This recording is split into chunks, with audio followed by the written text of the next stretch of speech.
ఎల్లంపల్లి ప్రాజెక్టులో జరిగిన అవకతవకలపై విచారణ జరపాలంటూ తెలుగుదేశం నేతలు అవినీతి నిరోధక శాఖ డీజీని కలిసి వినతిపత్రం సమర్పించారు.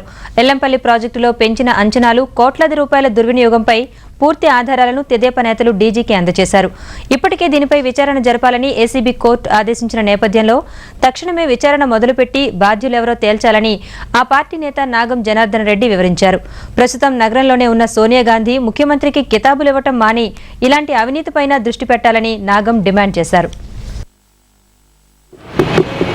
ముఖ్యంగా 12/3/2005 నాడే ఎస్టిమేట్ తయారై ప్రభుత్వానికి పంపించినామని చెప్పి నిండు అసెంబ్లీ లోపల ముఖ్యమంత్రి చేసిన ప్రకటన కానీ, పొన్నాల చేసిన ప్రకటన కానీ, దాంట్లో జరిగిన లొసుగులన్నింటినీ కూడా ఇప్పుడు డీజీ ఏసీబీ గారికి వివరించడం జరిగింది.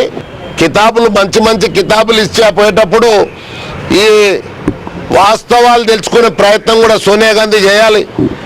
ఇవాళ ఏదో అన్నీ మంచిగా ఉన్నాయని చెప్పని ఇవాళ ఆమె కళ్ళకు గంతలు కట్టి ఇవాళ ఏదైతే రాజశేఖర్ రెడ్డి చెప్తా ఉన్నాడో ఆమె చెవులతో వింటా ఉందో, చెవులతో వినేది కాదమ్మా, కళ్ళు కూడా తెరుచుకో, కళ్ళు తెరుచుకొని వాస్తవ పరిస్థితులు కనుక్కో.